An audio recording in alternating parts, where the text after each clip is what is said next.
High blood pressure, also known as hypertension, is one of the most common health conditions in the world today.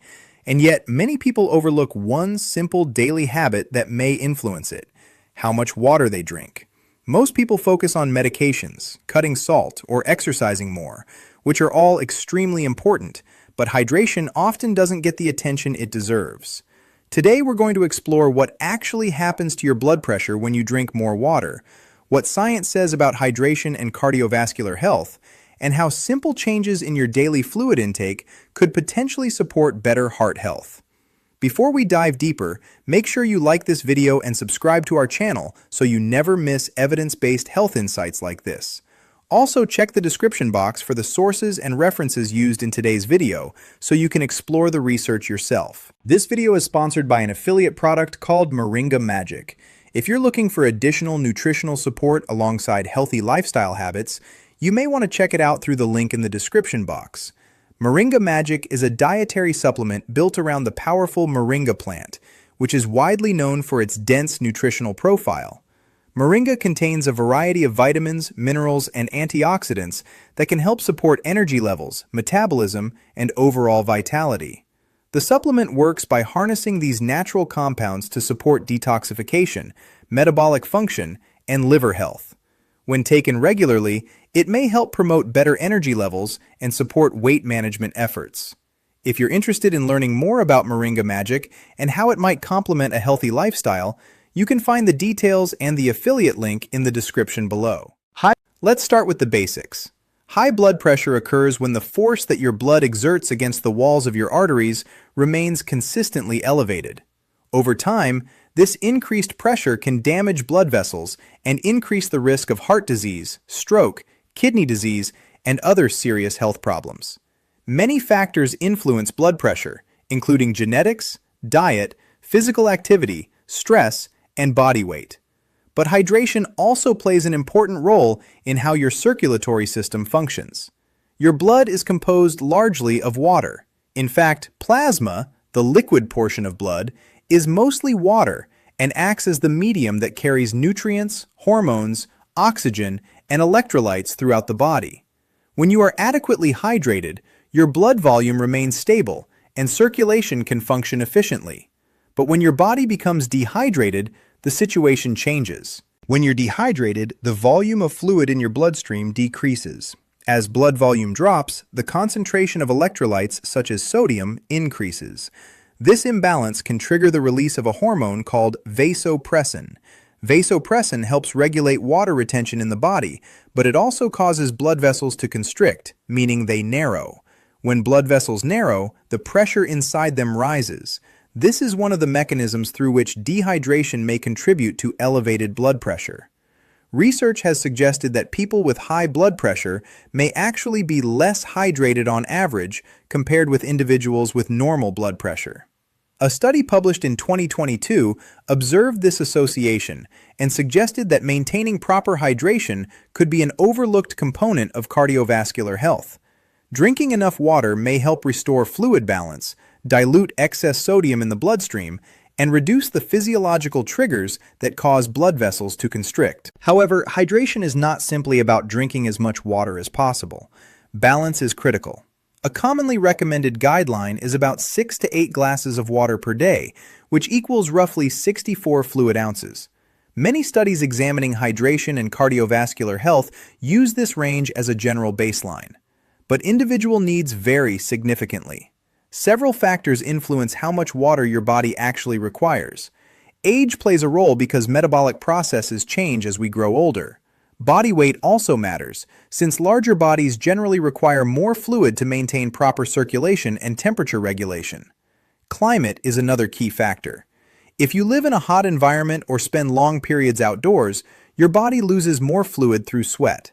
Physical activity levels are also important because exercise increases fluid loss. In addition, pregnancy and breastfeeding can significantly increase hydration needs. So, while the 6 to 8 glass guideline provides a helpful starting point, the optimal amount of water for you depends on your lifestyle and environment. The key goal is to avoid dehydration while also preventing excessive fluid intake. This brings us to another important concept: fluid overload. While dehydration can potentially raise blood pressure, consuming too much fluid can also create problems in certain circumstances. Fluid overload, also known as hypervolemia, occurs when the body retains more fluid than it can properly eliminate. This increases the total volume of blood circulating through the body. As blood volume increases, the pressure exerted on the walls of blood vessels also increases. Hypervolemia is often associated with underlying medical conditions such as kidney disease, liver cirrhosis, and heart failure, all of which can impair the body's ability to regulate fluid balance. Diet can also contribute, particularly when sodium intake is high.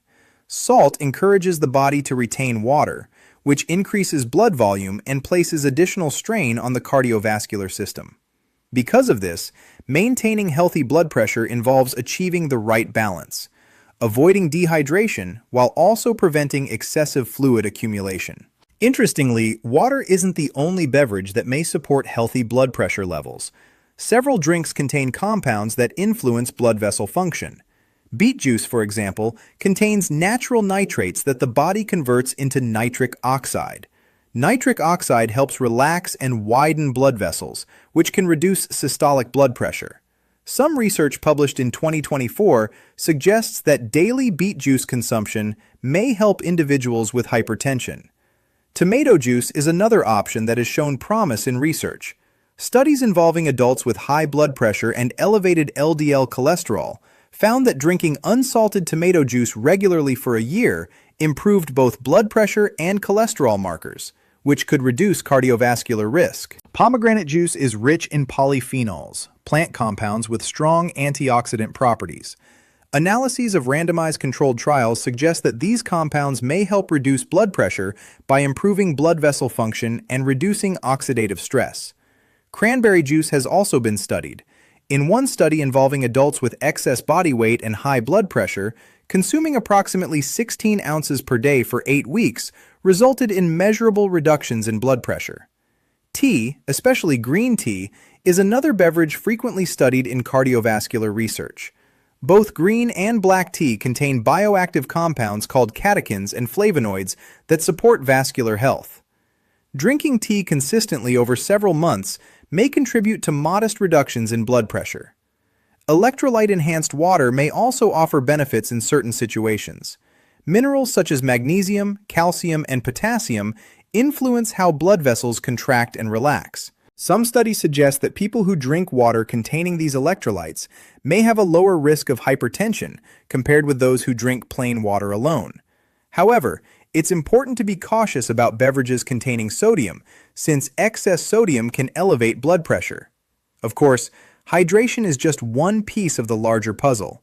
Managing blood pressure effectively requires a comprehensive lifestyle approach. Diet plays a major role. Many healthcare professionals recommend the DASH diet, which emphasizes fruits, vegetables, whole grains, lean proteins, and foods rich in potassium while limiting sodium intake. Regular physical activity is also essential.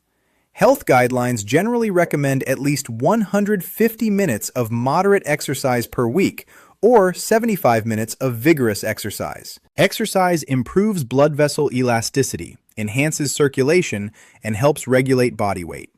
Sleep is another factor that often gets overlooked. Getting 7 to 9 hours of quality sleep each night supports hormonal balance and cardiovascular recovery. Chronic sleep deprivation has been linked to increased blood pressure and greater cardiovascular risk.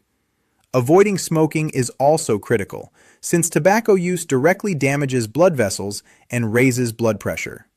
Alcohol intake should be moderated as well, because excessive consumption can elevate blood pressure over time. Finally, stress management plays a major role in cardiovascular health.